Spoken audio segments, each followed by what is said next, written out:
अस्सलामुअलैकुम जी। अज 6 अगस्त आ ते शाम का टाइम आ। इत्थे रोड के उत्ते मैं खड़ा। आ मेरा मुंडा है, आ देखो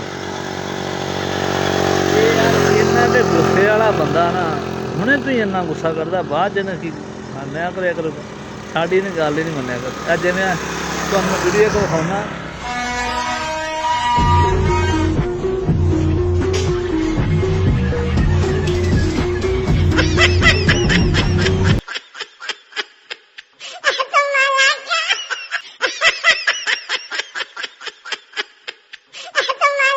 मुंडा बाजा वजाउंदा ते माई जिहड़ी उहनूं गुस्सा लगदा ते बाजे तों आ लतरेशन करदी है।